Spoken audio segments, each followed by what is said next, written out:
వచ్చే 2 నెలలు అగ్నికీలలే జాగ్రత్త అంటున్న డాక్టర్లు. ఈసారి వేసవి ఫిబ్రవరిలోనే ఎంట్రీ ఇచ్చిందా అనిపిస్తోంది. ఫిబ్రవరి ఎండింగ్ చూస్తే దేశంలోని పలు రాష్ట్రాల్లో ఎండ తీవ్రత పెరిగింది. అడపాదడపా కొన్ని చోట్ల వానలు పడినా వేడి మాత్రం మాత్రం తగ్గలేదు. మార్చి నెల ముగుస్తోంది.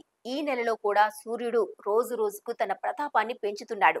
ఇక రానున్న 2 నెలలు భగభగలే అంటున్నారు వాతావరణ శాఖ అధికారులు.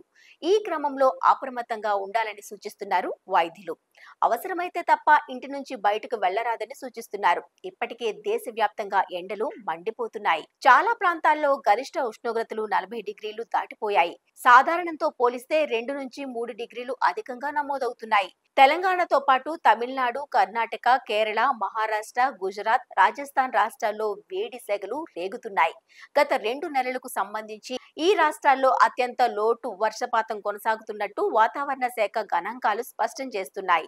తీవ్ర వర్షాభావం, అధిక వేడి ఉండే ఎల్నినో పరిస్థితులు జూన్ వరకు కొనసాగే అవకాశం కనిపిస్తుందని, వచ్చే 2 నెలలు ఎండలు మరింత తీవ్రతరం కావచ్చని వాతావరణ నిపుణులు చెబుతున్నారు. కొన్ని రాష్ట్రాల్లో ప్రభుత్వాలు ప్రజలు అప్రమత్తంగా ఉండాలంటూ ఇప్పటికే హెచ్చరికలు కూడా జారీ చేశారు. అత్యవసరమైతే తప్ప మధ్యాహ్న సమయంలో బయట తిరగకూడదని, ఆరు బయట అధిక శారీరక శ్రమతో కూడిన పనులు చేయకూడదని వైద్యులు సూచిస్తున్నారు. వీలైనంత మేర నీటిని తాగుతూ ఉండాలని, శరీరం చల్లగా ఉండేలా చూసుకోవాలని వివరిస్తున్నారు.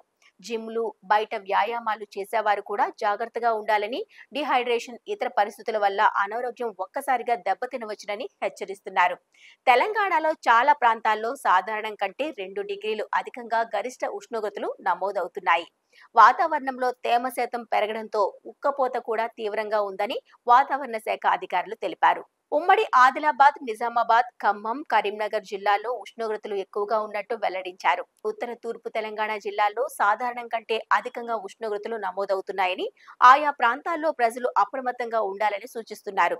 ఏప్రిల్, మే నెలలకు సంబంధించిన ఉష్ణోగ్రతల అంచనాలను ఏప్రిల్ 1న విడుదల చేస్తామని తెలిపారు. బయటకు వెళ్లేటప్పుడు తెలుపు, లేత రంగుల పలుచటి కాటన్ వస్త్రాలు ధరించాలని సూచిస్తున్నారు. తలపై టోపీ పెట్టుకోవాలి. నీళ్లు, నిమ్మరసం, కొబ్బరి నీళ్లు, మజ్జిగ, ఓఆర్ఎస్ వంటివి తాగుతూ ఉండాలి. ఎండ వేడిలో అధికంగా పని చేయకూడదు. ఇబ్బందిగా అనిపిస్తే చల్లని ప్రదేశంలో సేద తీరాలి. అధిక వేడి వల్ల ఆహారం త్వరగా పాడైపోతుంది. అలాంటివి తింటే డయేరియాకు గురయ్యే ప్రమాదం ఉంటుందని, పిల్లలు, గర్భిణీలు, వృద్ధులు మధ్యాహ్నం పూట బయటకు వెళ్లవద్దని సూచిస్తున్నారు.